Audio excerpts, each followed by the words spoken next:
بسم اللہ الرحمن الرحیم۔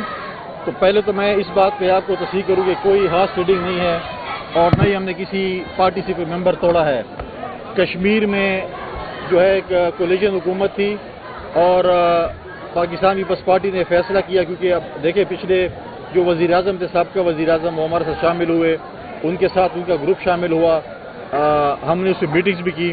ہماری جب تعداد پوری ہوئی 27 سے لے کے 30 ارکان کی تعداد، جو 27 کی جو ہمیں چاہیے تھی وہ پوری ہوئی۔ کل بھی رات کو کھانا تھا سندھ ہاؤس میں، اس میں بھی ہم نے اپنی جو ہے وہ تعداد گنوائی، اور اس کے بعد ہم نے اپنے اتحادی جماعت مسلم لیگ سے رابطہ کیا، وزیر اعظم سے رابطہ کیا کہ ہماری جو ممبرز ہیں ان کی تعداد پوری ہے اور ہم حکومت بنانے کی پوزیشن میں ہیں۔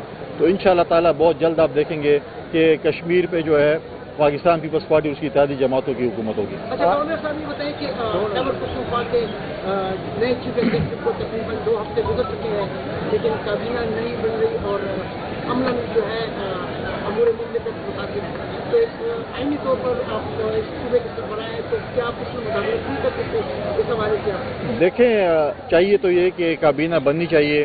ہمارے سی ایم صاحب کی ایک انہوں نے شرط رکھی ہے کہ میں نے اپنے بانی چیئرمین کی مشاورت سے جو ہے وہ کابینہ بنانی ہے۔ ڈیفینیٹلی جب آپ سی ایم بنتے ہیں آپ کو پریشر ہوتا ہے کہ آپ نے کس کو منسٹر بنانا ہے، کس کو ایڈوائزر بنانا ہے، کیا کرنا ہے۔ تو میں سمجھتا ہوں کہ ایک چھوٹی کابینہ کا ہونا پہلے دن سے ضروری تھا، اس کے بعد آپ چینجز کرتے رہتے ہیں۔ تو اب دیکھتے ہیں کہ کب سی ایم صاحب کی ملاقات اپنے بانی چیئرمین سے ہوتی ہے، اور میں یہ امید رکھتا ہوں کہ وہ بانی چیئرمین سے بہت سی چیزوں پہ اختیارات لیں گے، کیونکہ اگر ایسی ملاقاتوں میں دیر ہوتی رہے تو بہت سے معاملات، کیونکہ خیبر پختونخوا ایک بڑا سینسیٹیو جو ہے وہ صوبہ ہے۔ آپ اپنے بارڈر کی سچویشن دیکھیں افغانستان کے ساتھ، انٹرنل سچویشن بھی دیکھیں، باقی حالات کو بھی دیکھیں، تو میں سمجھتا ہوں اس سینسیٹیوٹی کو دیکھتے ہوئے میں سمجھتا ہوں کہ پھر فور کابینہ بننی چاہیے تھی۔ میں تو انتظار میں ہوں کہ جب کابینہ یہ آئے اور حلف لے تاکہ ہمارے جو صوبے کے معاملات ہیں وہ چلیں۔ تو اس چیز پہ میں کہوں گا کہ اگر ملاقات ہو جاتی ہے جلدی ویل اینڈ گڈ، ادروائز ایک چھوٹی کابینہ بنا کر جو ہے امور مملکت جو ہے وہ چلانے چاہیے۔ بھی بتائیں کہ کشمیر میں تو تبدیلی لے کر آ رہے ہیں، یہاں بھی کوئی تبدیلی کا ارادہ ہے؟ آ گئی ہے تبدیلی۔ تو میں نے آپ کو بہت پہلے ہی کہا تھا کہ ہمارے پی ٹی آئی کے دوست بہت جلد یوم نجات منائیں گے۔ آپ وہ کلپ نکال کے دیکھ لیں تو جس دن حلبرداری تھی وہاں پہ یوم نجات کی جھلک آپ کو نظر آ رہی ہوگی کہ کتنی خوشی کا سما تھا۔ گورنر ہاؤس میں نے دیکھا کہ کتنی خوشی کا سما تھا۔ تو میں نے پہلے ہی کہا تھا کہ ابھی بھی مجھے نہیں پتا کہ ہمارے پرانے سی ایم صاحب کو جو میرے شہر کے رہنے والے ہیں کس بنیاد پہ نکالا گیا تھا۔ آیا انہوں نے میر صادق اور میر جعفر کا کردار ادا کیا تھا، آیا وہ کرپٹ تھے، آیا وہ نااہل تھے۔ 2-3 چیزوں پہ بندہ کسی کو نکالتا ہے، تو ابھی تک نہیں پتا چلا۔ لیکن آج آپ دیکھیں کہ جو گروپس تھے پی ٹی آئی میں آج وہ نظر نہیں آ رہے، سارے اکٹھے ہو گئے۔ سر یہ بتائیں آپ ایک آئینی طور پر ہے، آپ کیوں نہ وزیر اعظم کو ایک خط لکھ لے کہ ان کو ملنے دیا جائے تاکہ ہمارا صوبہ چل پڑے، سارے چیزیں معاملات ویسے کے ویسے پڑی، آپ کیوں میدان میں نہیں آ رہے، کردار ادا نہیں کر رہے؟ دیکھیں، میں سمجھتا ہوں کہ عدالت نے ان کو ایک حکم دیا ہے اور انہوں نے فیصلہ کیا کہ آپ ان کی ملاقات کرائیں، تو ایڈمنسٹریشن کا کام ہے کہ ان کی ملاقات کرائیں۔ صوبائی حکومت پنجاب میں وہ آتا ہے اڈیالہ جیل، تو صوبائی حکومت نے ہی اس پہ ان کے ترجمان اس پہ جواب دے سکتے ہیں۔ وزیر اعظم صاحب سے سی ایم کی ملاقات فون پہ بات چیت ہوئی تھی جب ان کو مبارکباد دی تھی، اس سے بھی سی ایم صاحب نے جو ہے گورنر صاحب اپنا پرائم منسٹر صاحب نے ان کو کہا تھا کہ شاید انہوں نے آپس میں بات کی کہ ملاقات شاید ان کی ہو۔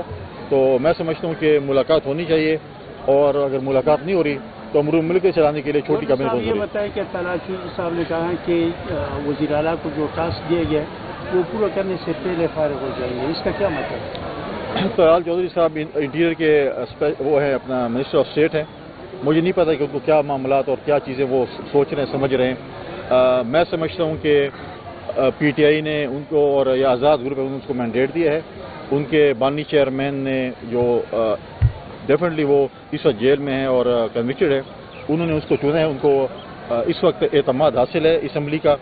تو جب اعتماد حاصل نہیں ہوگا تو میں سمجھتا ہوں کہ کسی اور کو آنا پڑے گا۔ مجھے نہیں پتا طلعت چودھری کیا کہنا چاہتے ہیں، اگر کھل کے بات کریں تو اچھی بات ہوگی۔ سر آخری کوشچن، آپ کی چڑیا بہت تیز ہے، گنڈاپور کے بارے میں پریڈکشن کیا یہ حکومت چل پائے گی؟ آپ کی چڑیا کیا کہتی ہے جو پہلے افریدی کی حکومت ہے؟ دیکھیے، ابھی تو حکومت بنی نہیں اور آپ جو ہے اس کو گرانے کے چکر میں، لہٰذا میں سمجھتا ہوں کہ جب تک کابینہ نہیں بنتی ہے، کچھ دن چلتے نہیں ہیں، تو اس پہ جو ہے وہ آپ وہ نہیں کر سکتے ہیں بیان اس کی کیا ہے۔ چند دن کو چلنے دے، حکومت بنے، لیکن میں کہوں گا کہ وہ ایک ایسے صوبے کے وزیر اعلیٰ ہیں جو بڑا سینسیٹیو صوبہ ہے، تو میں سمجھتا ہوں کہ اپنے سینئر کے ساتھ مشاورت کر کے ایسی اسٹیٹمنٹس بھی دینی چاہیے، ایسی باتیں بھی کرنی چاہیے. ہمارا صوبہ اس چیز کا متحمل نہیں ہے کہ ہم وفاق کے ساتھ کنٹروورسی میں پڑیں، ہم اداروں کے ساتھ لڑائی میں پڑیں. ہمیں چاہیے کہ ہم مل کر اپنے صوبے کے وسائل کے اوپر، اپنے صوبے کی ترقی کے اوپر، اپنے صوبے کے امن و امان کے اوپر مل کر کام کریں، صوبے میں امن لائیں، صوبے میں ترقی کریں اور صوبے میں خوشحالی لے کر آئیں. شکریہ جی. ہے آگ بلا کیا شے اب موت سے لڑنا ہے آگ بلا کیا شے اب موت سے لڑنا ہے. اس دور کی عظمت کو پیغام یہ دینا ہے، اپنا ہے ازل سے جو کیسے تمہارا ہے. کشمیر ہمارا ہے، کشمیر ہمارا ہے. کشمیر پاکستان کی شہرک ہے، اسے میں اپنا موضوع کہوں یا اس ملک میں سے ہر فرد کی آواز کہوں، تڑپتی سسکتی ماں کی چیخ و پکار کہوں، یا اپنے سامنے بہنوں کی عزت تار تار ہوتے ہوئے بے بس بھائی کی آواز کہوں، یا اس معصوم بیٹے کی ہنزاری کہوں جس کے سامنے بارہتی درندے اس کی ماں کو نوچ دیتے ہیں، یا اس ضعیف باپ کی تڑپ کہوں جس کے سامنے اس کے جگر کے ٹکڑے ٹکڑے کر دیے جاتے. ہاتھ میں پتھر لیے شہزادیاں کشمیر کی، ہاتھ میں پتھر لیے شہزادیاں کشمیر کی، ڈھونڈنے نکلی ہے خود آزادیاں کشمیر کی. کب تک ظلم و ستم بربادیاں کشمیر کی، کب تک ظلم و ستم بربادیاں کشمیر کی. پوچھتی ہے یا الہ وادیاں کشمیر کی، دے میرے مولا آزادی آبادی کشمیر کو. میرے الفاظ کو ہرگز تقریر نہ پکارے کیونکہ ہر پاکستانی کا وہ درد ہے جو میں آپ کے سامنے بیان کر رہی ہوں. جی علی وقار، میری نظر جب اس فہمن میں بیٹھتے ہانستے مسکراتے چہروں پہ پڑتی ہے مجھے وہ کشمیر کے طالب علم سے کہ کتابوں کو اس امید لیے دیکھتے کہ شاید کل تک وہ بھی اسکول جا سکے. میرا بھائی جب مجھے پیار سے بلاتا ہے تو مجھے وہ کشمیر کے طالب علم یاد آ جاتے ہیں جس بھائی کا سینہ بارہتی درندوں نے چک کر دیا ہے. میرے بابا جب مجھے پیار سے دلاسا دیتا ہے تو میری نم آنکھوں میں کشمیری بیٹی سمجھ آتی ہے. کشمیری بہنیں آج کسی محمد بن قاسم کی منتظر ہے کہ وہ آئے اور انہیں بھارت کے چنگل سے آزاد کروائے. قائد اعظم نے کہا تھا کہ کشمیر پاکستان کی شہرک ہے اور آج کی شہرک کا حال رہے. کشمیر میں کوئی ایسا گھر نہیں جس سے لاش نہ اٹھائی گئی ہو، کوئی ایسا خاندان نہیں جس کی عزت محفوظ رہی ہو. وہاں درندوں کی طرح ظلم کیا جاتا ہے، وہاں کسی صلاح الدین ایوبی کی آس لگائے بیٹھے. ٹوٹے گی ہر ایک زنجیر تیرے نام سے کشمیر، ٹوٹے گی ہر ایک زنجیر تیرے نام سے کشمیر.